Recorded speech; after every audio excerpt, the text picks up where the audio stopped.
नमस्कार, सत श्री अकाल एंड आदाब दोस्तों। आज है 14 अप्रैल, मंगलवार का दिन है। मार्केट बंद हुई है। मार्केट बहुत तेजी से आज बंद हुई है।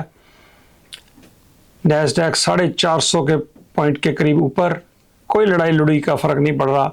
मार्केट में लोगों को तेजी दिख रही है। मतलब कमाल हो गई। 2 हफ्ते में शेयर जो है ना 1.5 गुना 50% बढ़ गए हैं। तो डिप को खरीदना जो है ना अमेरिकन मार्केट में पहले से ही चल रहा है और पैसे बनते हैं। खैर एनीवे, आज का टॉपिक जो है ना स्टॉक मार्केट के ऊपर नहीं है। आज का टॉपिक दोस्तों ये है कि लोगों के, इंडियन लोगों के दिमाग में अमेरिका के बारे में, अमेरिका के लोगों के बारे में तरह तरह के थॉट्स पाए जाते हैं कि उनको क्लियर नहीं होता कि अमेरिका के लोग कैसे होते हैं, कैसा बिहेव करते हैं। इवन अमेरिका में जो इंडियंस रहते हैं उन्होंने भी अपना ही एक दायरा बना रखा होता है। स्पेशली जो H1B वीज़े पे होते हैं वो इंडियंस के साथ ही दोस्ती रखते हैं। इंडियन ग्रुप होता है, इंडिया के साथ ही ऑफिस में भी काम करते हैं। तो उनका गोरों के साथ ताल्लुक बहुत कम पड़ता है। तो वो अपनी ही दुनिया में काफ़ी लोग रहते हैं। जो स्कूलों में यहाँ पे जाते हैं फिर उनका गोरों के साथ ताल्लुक होता है, दोस्त बनते हैं, तो उनके रिलेशन बनते हैं। तो इवन यहाँ पे जो पुराने इंडियंस हैं उनको भी नहीं पता होता कि गोरों की साइकोलॉजी क्या है, कैसे उनसे बिहेव करते हैं, उनका सोचने का तरीका क्या है। आज की इस वीडियो में मैं आपको एक साधारण आम अमेरिकन क्या सोचता है, किस तरह से उसका सोचने का तरीका है और सामाजिक बिहेवियर उनके कैसे होते हैं और इंडियंस के मुकाबले में उनका क्या डिफरेंस है।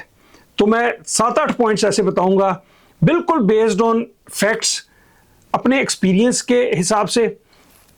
तो क्योंकि मैं जहाँ रहता हूँ अपस्टेट न्यूयॉर्क में, तो यहाँ पे मेरे शहर में कोई भी इंडियन नहीं है। तो मेरे पूरे शहर में, हमारा छोटा सा शहर है तो 10-15 माइल के एरिया में है, तो 3500 की सारी आबादी है। तो बहुत बड़े बड़े घर होते हैं हमारे। तो बड़े बड़े घर हैं तो एक दूसरे के साथ दीवारें नहीं मिलती। तो हमारा घर यहाँ है, उनका दूसरे का वहाँ है, एक पड़ोसी का, बहुत दूर दूर घर हैं। बड़े बड़े बैकयार्ड और फ्रंट यार्ड हैं, क्योंकि ये छोटा गांव जैसा है, फार्म हाउस जैसे होते हैं ना इंडिया में, तो उस तरह से ये इलाका है। तो हमारी जो है साइड पे बाउंड्रीज भी नहीं होती, किसी ने फेंस नहीं लगा रखी होती, 4 दीवारी नहीं कर रखी होती। तो खुला होता है, जैसे ये बिल्डिंग बनी उसके जगह खाली पड़ी है, इधर भी खाली पड़ी है, सामने पीछे भी। तो ये नहीं पता होता कि साथ वाला जो दूसरा वाला घर है उधर, तो उनकी ज़मीन कहाँ से शुरू होती है, क्योंकि ज़मीन की कोई खास वैल्यू ही नहीं है। तो ऐसे खुली पड़ी होती है। हमने कभी देखा नहीं कि कहाँ तक मेरी ज़मीन है और कहाँ से उनकी ज़मीन शुरू होती है। अंदाजे से ही बस ठीक है यार, ये हमारा घर है, ये उनका घर है। तो कभी ज़मीन के झगड़े वगैरह नहीं होते। तो मैं आपको आज ये बताऊंगा कि ये इनके साथ जो हमारा ताल्लुक होता है एज एन इंडियन, मेरा उनके साथ ताल्लुक जो है, दोस्ती जो है, वो कैसे सोचते हैं। और आपस में अमेरिकन, जो आम अमेरिकन, एक नॉर्मल अमेरिकन है, वो किस तरह से सोचता है। आप लोगों को तो ये होता है ना कि जी ट्रंप ही आपके लिए अमेरिकन है। तो ट्रंप एक्चुअली अमेरिका को रिप्रेजेंट नहीं करता। जो आम अमेरिकन है, मिडिल क्लास अमेरिकन जिसे कहते हैं, शहरों में, छोटे शहरों में रहने वाला, नौकरी करने वाला, उसकी सोच और अमेरिकन प्रेसिडेंट जो है उसकी सोच कंप्लीटली डिफरेंट है। आप ट्रंप को देख के ये नहीं अंदाजा लगा सकते कि अमेरिका के लोग ऐसे होते हैं। इसीलिए मैंने ये वीडियो बनाने का सोचा कि आपको ये बताऊं कि आम अमेरिकन एक समाज में, मिडिल क्लास अमेरिकन कैसे रहते हैं और उनका सोचने का तरीका क्या है और उनके विचारधारा या उनका बिहेवियर समाज में हमारे से, इंडिया के मुकाबले में क्या डिफरेंट है, सोचने का तरीका क्या है। तो मैं आपको पॉइंट बाय पॉइंट दिखाऊंगा। पहले जैसे मैंने बताया कि घरों की कोई बाउंड्रीज नहीं होती, कोई फेंस नहीं होता, लेकिन हम एक दूसरे की प्राइवेसी का बहुत ध्यान रखते हैं कि आप, अंदाजा है कि यहाँ तक मेरा घर है तो उनकी प्रॉपर्टी पे हम नहीं जाना पसंद करेंगे। ये अलग बात है। अब हमारी तो, जैसे हमारे पड़ोसी हमारे, तो उनके साथ अच्छी दोस्ती है। 5 साल हो गए मुझे यहाँ पे रहते हुए। तो हमारे एक विडो रहती है हमारे साथ, सिंगल लेडी है, गोरी। तो उसके साथ हमारा दोस्ताना ताल्लुक है। तो हम उसके यहाँ चले जाते हैं, कभी बैठे बाहर गर्मियों में, तो कुर्सियाँ डाल के बाहर बैठे होते हैं, तो वहाँ पे बैठ गए, वो आगे। तो हमारा तो उनके साथ ताल्लुक है। अदरवाइज आप एक दूसरे की प्रॉपर्टी की प्राइवेसी को रिस्पेक्ट करते हो। जैसे अब मेरा साथ वाला पड़ोसी है किधर वाला, तो उसके साथ हमारे बस हेलो हेलो है, बहुत ज़्यादा घर पे आना जाना हमारा नहीं है। उससे परले वाला जो है हमारे देव चियर रहता है एक, उसके साथ हमारी दोस्ती है। तो अगर मुझे उसके घर जाना है ना, तो मैं अपने साथ वाले पड़ोसी के फ्रंट यार्ड से गुजर के नहीं जाऊंगा। हालांकि जा सकता हूं सीधा, लेकिन मैं ऊपर से घूम के सड़क से ऊपर जाके फिर उसके घर जाता हूं, जस्ट एज ए रिस्पेक्ट कि उसकी प्रॉपर्टी में मैं एंटर ना करूं। एक आपको शायद कानून पता हो, यहाँ के अमेरिका में कानून यह है कि अगर मेरी प्रॉपर्टी में कोई आ गया और मुझे उससे डर लगता है कि कोई स्ट्रेंजर आ गया मेरे घर में, तो घर में सबके गन्स होती हैं यहाँ पे, तो गन निकाल के मैं, जो इन्वेडर मेरे घर पे आया, तो मेरा घर में घुसने की किसने कोशिश करी या मेरी प्रॉपर्टी पे आ गया, तो मैं उसको गोली मार सकता हूँ। तो पुलिस को फोन कर दूं कि भैया बॉडी उठा के ले जाओ, यहाँ पे बंदा आया था मेरे घर पे, मुझे खतरा महसूस हुआ, मैंने उसे मार दिया। तो यहाँ पे मेरी प्रॉपर्टी पे अगर कोई आता है तो मेरे को हक है कि उसको मैं गोली मार के मार दूं। कोई मतलब मुझे खतरा महसूस हुआ कि अनइनवाइटेड अचानक आ गया, ये चलो अलग से टॉपिक है कि आर्म्स का कल्चर यहाँ पे कैसे है, तो किस तरह से ये चलता है, लेकिन उसका एक लंबा पूरा टॉपिक है, उसके ऊपर कभी फिर वीडियो बनाएंगे कि आर्म्स का जो गन्स का कल्चर है अमेरिका में, तो बड़ा अजीबोगरीब सा कल्चर है। एनीवे, अच्छा, सबसे पहला जो है ना, अब मैं आपको बताऊं कि मेरे जो है दोस्त, मैं टेनिस खेलता हूं, तो टेनिस खेलते हुए मेरे 50 के करीब हमारे ग्रुप में लोग हैं, तो सारे एज वाले ग्रुप हैं, मतलब 60 के ऊपर वाले हैं, तो कुछ 2-3 यंग भी हैं, लेकिन मोस्टली जो है ना रिटायर्ड पीपल हैं, एज उनकी ज़्यादा है, तो 50 के करीब है। तो वही मेरा एक ग्रुप है, दोस्तों का क्लब है हमारा, वहाँ पे हम टेनिस खेलते हैं इंडोर, जब गर्मी आ जाती है तो बाहर खेलते हैं। तो अच्छा, अब एक सबसे पहली पॉइंट बाय पॉइंट आपको बताता हूँ। सबसे पहला, ये लोग जो है ना गोरे, ये दिखाने के लिए नहीं कुछ भी करते, दिखावा इनको आता ही नहीं है। जैसे हम इंडियंस हैं तो ये दिखावा नहीं करते उस हिसाब से। तो किसी को कोई जैसे काम है मुझे किसी से या कुछ, तो उसने अगर कमिट कर दिया कि भैया मैं आपको इतने बजे लेने आ जाऊंगा या मेरे को राइड चाहिए, कुछ ऐसा उन्होंने अगर कमिट कर दिया आपको कि ये काम आपके लिए वो कर देंगे, पहले तो वो कमिट करने से पहले सोचेंगे कर सकते हैं कि नहीं।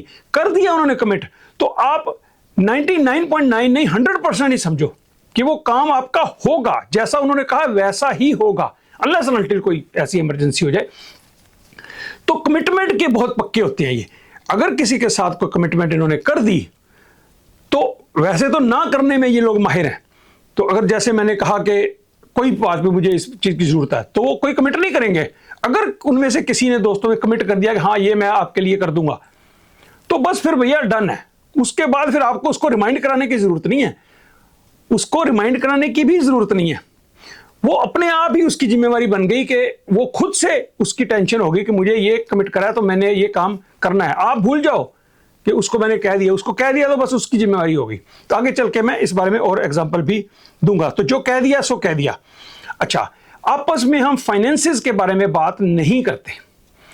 जितने भी हम दोस्त होते हैं, हम लंच करते हैं, मीटिंग्स करते हैं, टेनिस खेलते हैं, तो हम आपस में किसी भी तरह के फाइनेंसेस की बात नहीं करते। अब इंडिया का कंपैरिजन कर लो, तो इंडिया में जो भी कन्वर्सेशन होती है दोस्तों में, ग्रुप्स में, तो आधे से ज्यादा बातें फाइनेंसेस के इर्द गिर्द होती हैं। आपका बिजनेस कैसा चल रहा है, आपका कमाई कितनी है, आपका मकान आपने लिया था कितने का लिया, इतना बढ़ गया, कार कितने की ली, हर बात पैसे के इर्द गिर्द घूमती है। यहां पे जितने भी लोग होते हैं सोसाइटी में, आपस में फाइनेंसेस तो ऐसा है, दो चीजें हैं जिसके ऊपर वो बात नहीं करते, एक फाइनेंसेस और एक पॉलिटिकल व्यूज। पॉलिटिक्स के ऊपर आपस में बहस नहीं करते, क्योंकि हर बंदा अपने विचारों का पक्का है। यहां पे जिसके जो विचार है ना, बस उस विचारों का वो पक्का है, तो उसके साथ आप बहस करके कोई फायदा नहीं है। आप उसको चेंज नहीं कर सकते, चेंज तो इंडिया में भी नहीं आप एक दूसरे को कर सकते। लेकिन वो जानते हुए भी कि इसके विचार और हैं, मेरे विचार और हैं, आपस में बहस नहीं करेंगे पॉलिटिक्स के बारे में, और एक दूसरे की रिस्पेक्ट करेंगे कि आपके जो विचार हैं, आई रिस्पेक्ट दैट, मेरे जो विचार हैं मेरे हैं। तो आपस में हम पॉलिटिकल बहस नहीं करते, फाइनेंसिस के ऊपर बात नहीं करते। फाइनेंसिस के ऊपर तो बात ना करने का ऐसा है कि जैसे मैं टेनिस खेलता हूं, तो 5 साल हो गए मुझे उन्हीं लोगों के साथ खेलते हुए, तो सेम क्लब्स के मेंबर हैं हम। तो भैया कितनी बातें हमारी होती हैं, हमें उनके पहरावे से, आम एक अमेरिकन के पहरावे से, उसके देखने से, उसके बातचीत करने से आपको पता ही नहीं चलेगा कि ये कितना अमीर है या कितना गरीब है, क्योंकि सभी एक जैसे लगते हैं। तो आते हैं, खेलते हैं, हम घर तो उनके जाते नहीं, सबके 2-4 ऐसे दोस्त हैं जिनके घर आना जाना है, बाकियों के घर तो नहीं ना आते जाते हम, तो उनका हमें पता ही नहीं चलता। तो कई लोगों के बारे में मुझे इतने सालों के बाद पता चला, किसी और से कोई बातचीत करते करते, कि उसका फला बिजनेस है, तो अच्छा वो उसका बिजनेस, मतलब कुछ ऐसे लोग हैं हमारे में से मल्टी मिलियनर हैं, बहुत ही करोड़पति हैं, वो अरबपति कह लो, लेकिन उनकी खेलने से, बातचीत करने में 3-3, 4-4 साल हो गए, हमें पता ही नहीं चला कि भैया हम एक मल्टी मिलियनेयर के साथ गेम खेल रहे हैं।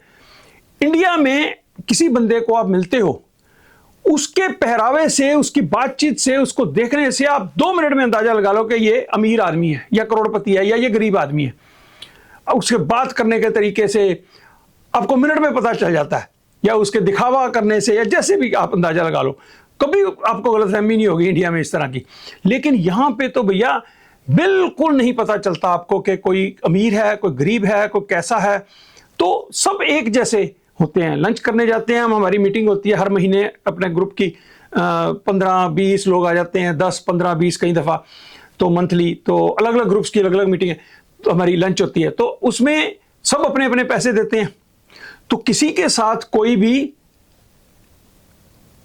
ये नहीं पता चलता कि भैया ये अमीर है, कोई किसी के पैसे मतलब दे देगा या कुछ, ऐसा नहीं है। सब अपने अपने पैसे देते हैं और they feel proud in paying for themselves. तो किसी का कोई पैसा नहीं देता, ना कोई आशा रखता है और ना कोई एक्सेप्ट करता है। पैसे एक दूसरे के एक्सेप्ट भी नहीं करते।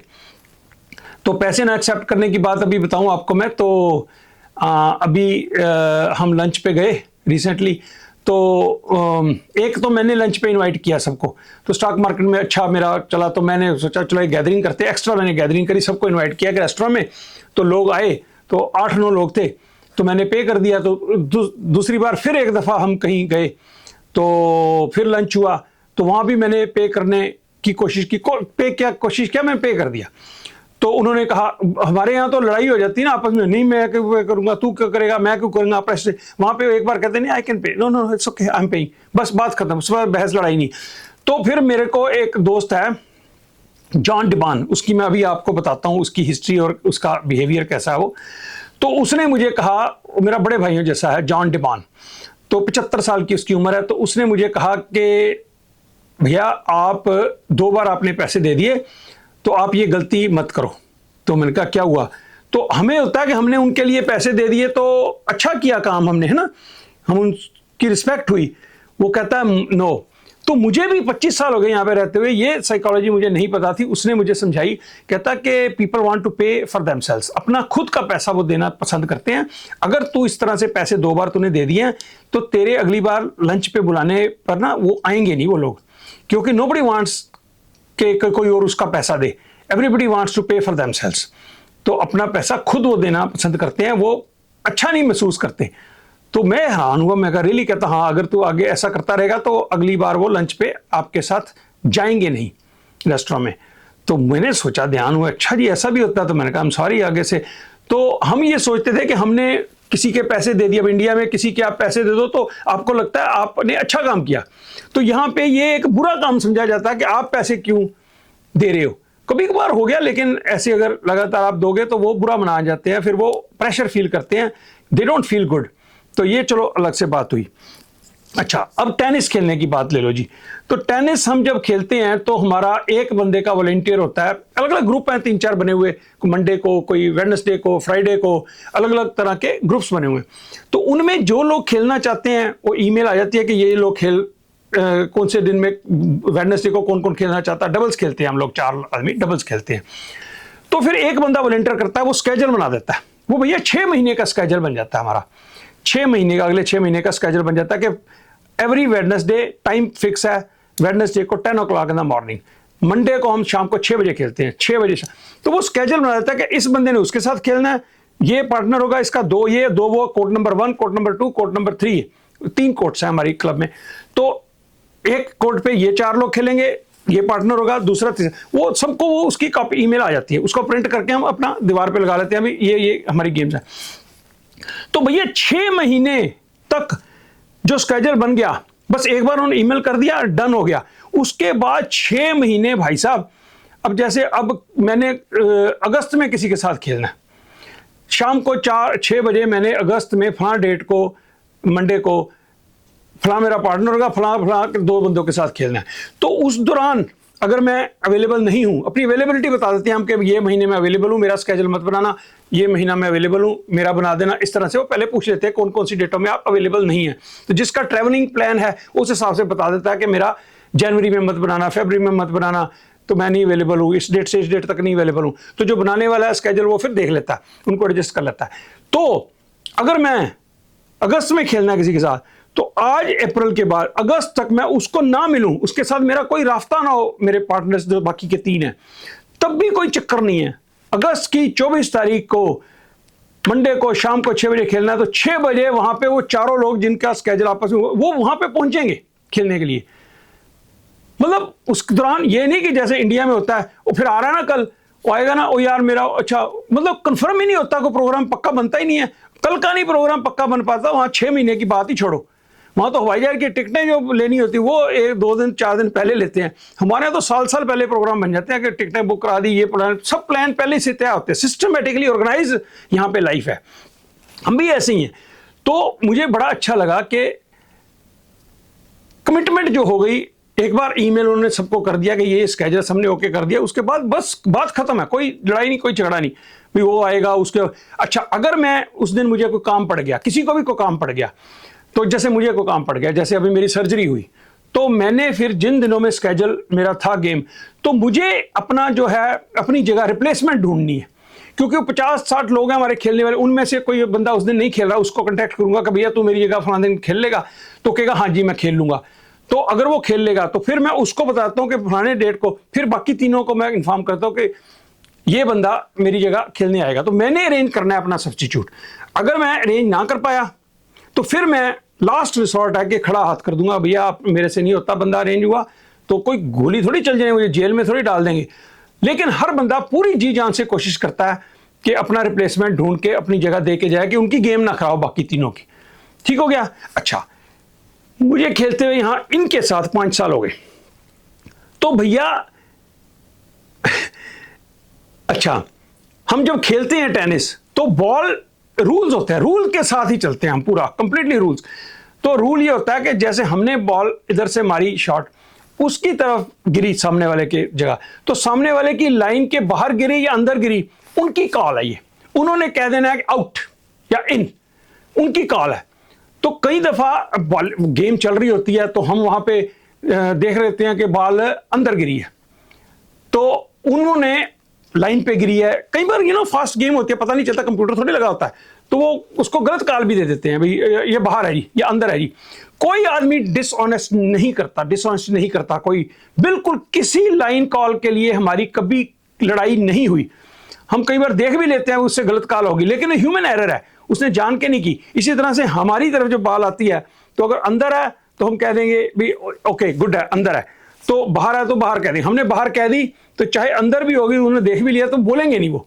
तो इंडिया में जलंधर में मैं जिमखाना क्लब में खेलता था टेनिस, तो वहां पे भैया लड़ाई हो जाती थी लाइन के लिए, गालियां चल जाती थी एक दूसरे के साथ। और लोग कौन खेल रहे हैं, डॉक्टर है, कोई अच्छे लोग शहर के हैं, बिजनेसमैन, वो आपस में लाइन के लिए लड़ पड़ते थे। मैं डबल्स खेल रहा था तो मेरी तरफ बॉल आई, तो मैंने देखा तो बॉल लाइन के ऊपर पड़ी, तो मैंने कह दिया भाई इन। वो साथ वाला मेरा पार्टनर लड़ पड़ा, यार कहाँ, ये बाहर थी, तूने कैसे कह दिया, तू मेरे साथ है कि उनके साथ है।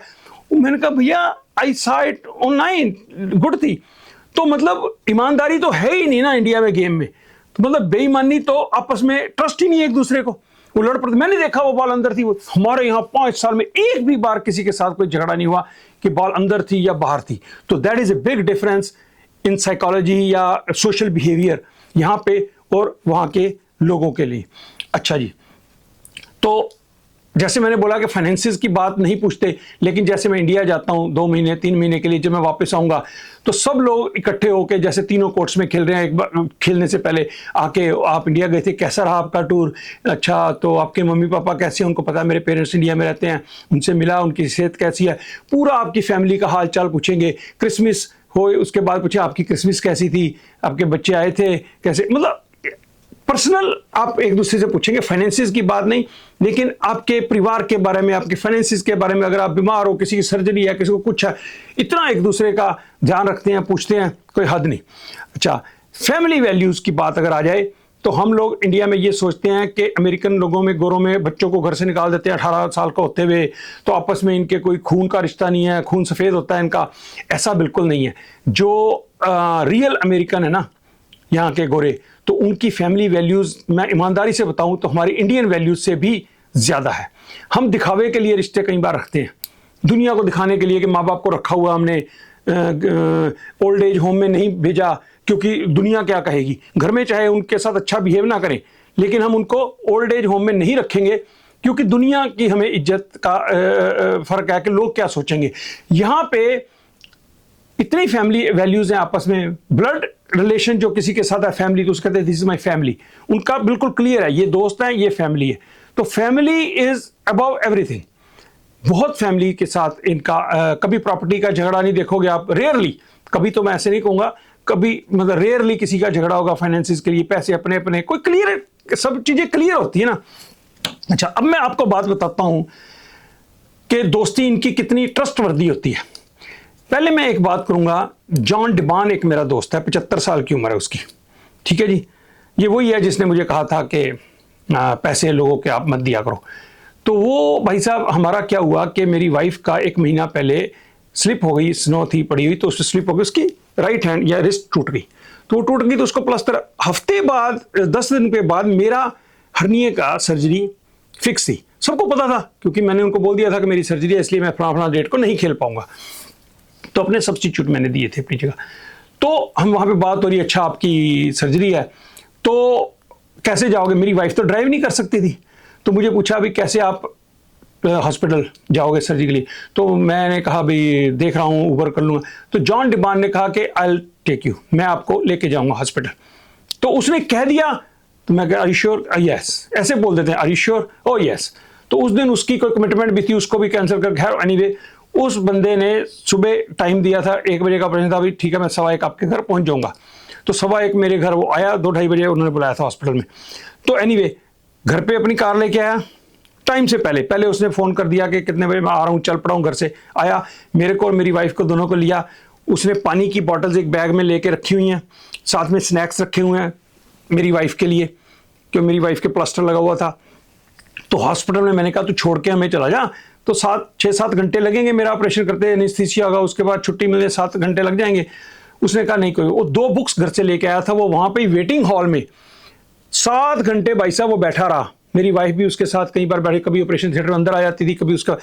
तो उस बंदे ने भाई साहब 7 घंटे वहीं पे बैठा रहा, वेट करता रहा कि एनेस्थीसिया के बाद मैं ठीक हुआ, बाहर आया, सर्जरी हो गई, मेरे को और मेरी वाइफ को घर पे छोड़ के तब वो बंदा गया। तो मैंने उसे नहीं कहा जाने को, उसने खुद से ऑफर किया अपने आप को।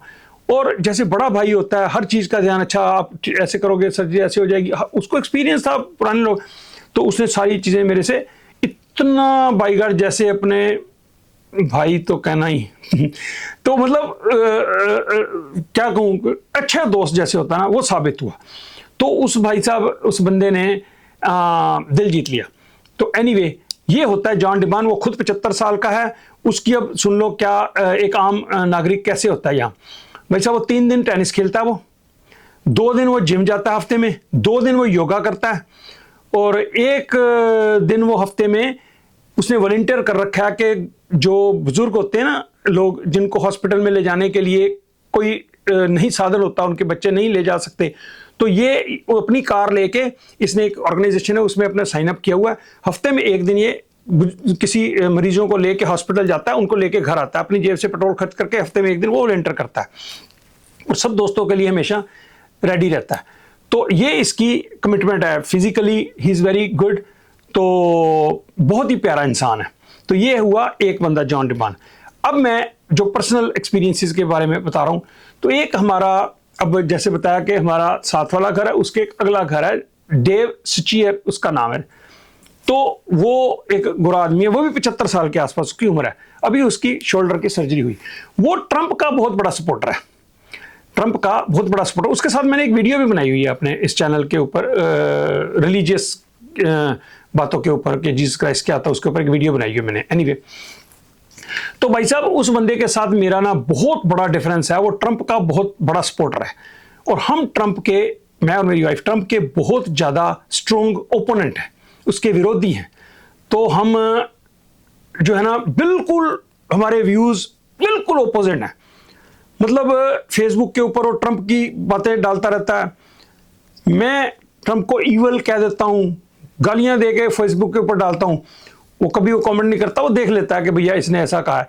हमारे व्यूज़ ट्रंप के बारे में ये है कि मतलब बस पूछो कुछ ना।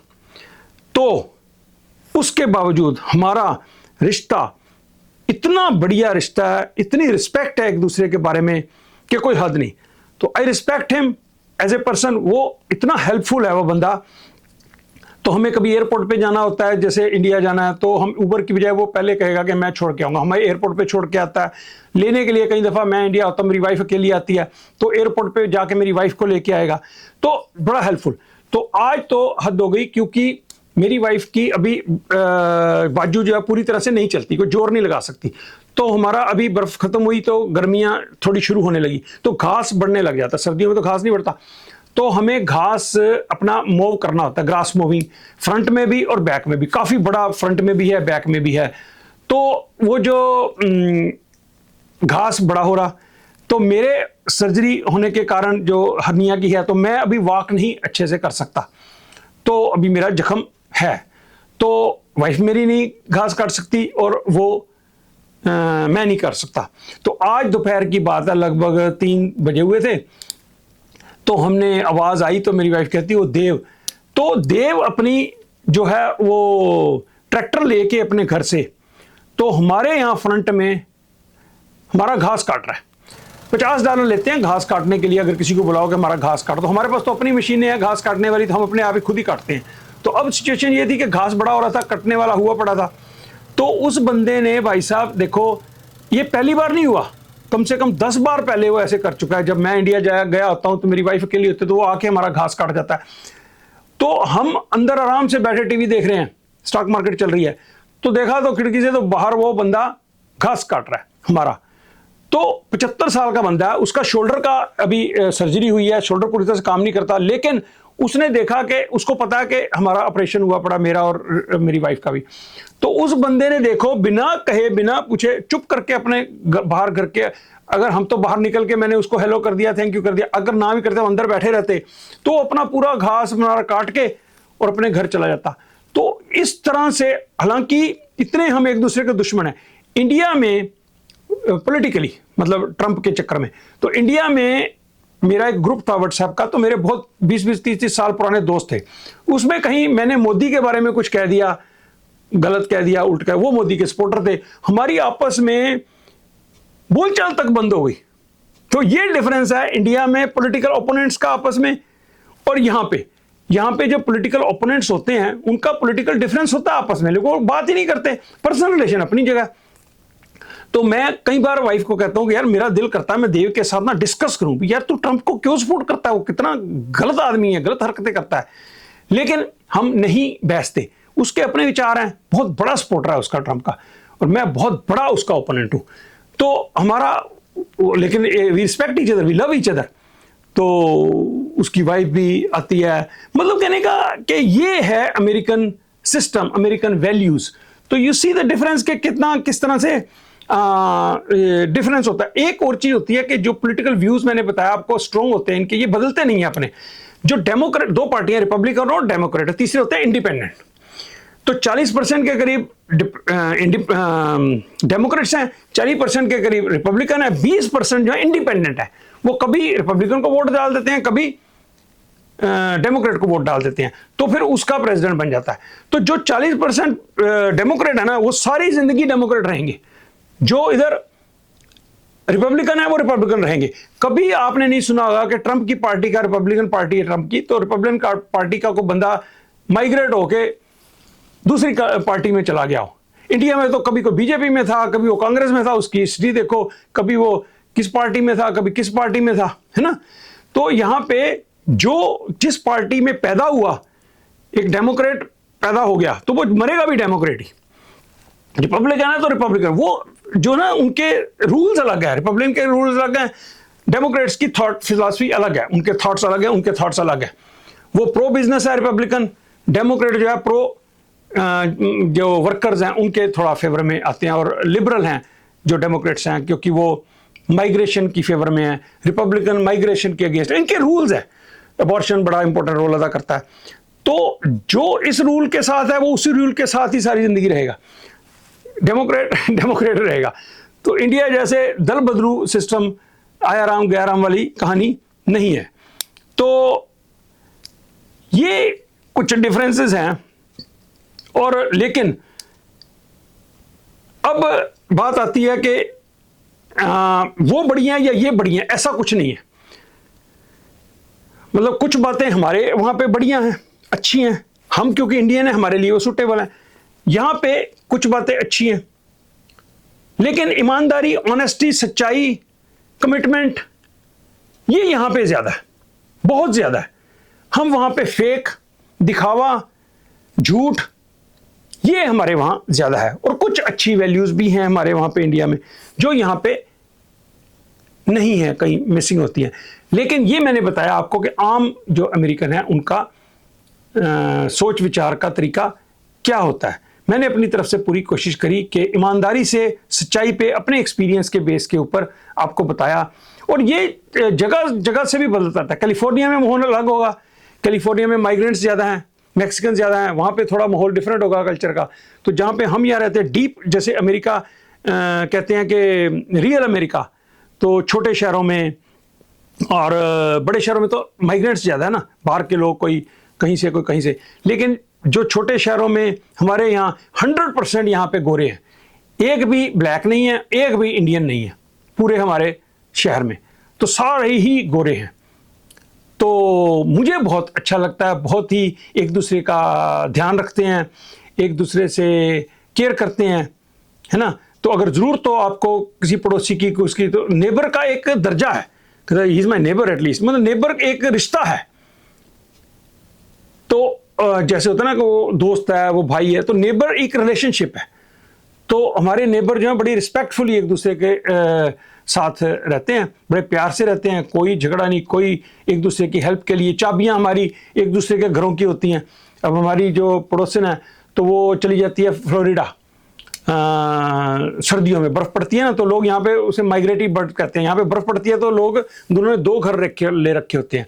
कुछ लोग गर्मियों में फ्लोरिडा चले जाते हैं और सर्दियों में वापस यहाँ पे आ जाते हैं, जो अफोर्ड कर पाते हैं, लोग अमीर होते हैं जो। तो उसके घर की चाबी हमारे पास है, हमारे घर की चाबी हमेशा उसके पास रहती है। तो वी लाइक इस तरह का ईमानदारी का रिलेशनशिप हमारे यहाँ एक दूसरे के साथ होता है। और मदद आपने मांग ली तो ना नहीं होगी। आपने जाके कह दिया ना कि मुझे ये चीज़ चाहिए, ये मुझे काम करना है, तो ना नहीं वो करते। फिर वो मांगने आ गया कोई बंदा तो फिर उसको वो हेल्प करते हैं एक दूसरे की। तो ये यहाँ का कल्चर है। Hopefully I have explained everything. तो कुछ रह गया होगा तो फिर कभी बात करेंगे, ठीक है। तो मुझे उम्मीद है कि अब आपको क्लैरिटी हो गई होगी कि अमेरिका में एक आम आदमी, हर आदमी ट्रंप जैसा नहीं होता। ठीक है दोस्तों, इजाज़त लेता हूँ। नमस्कार, खुश रहो।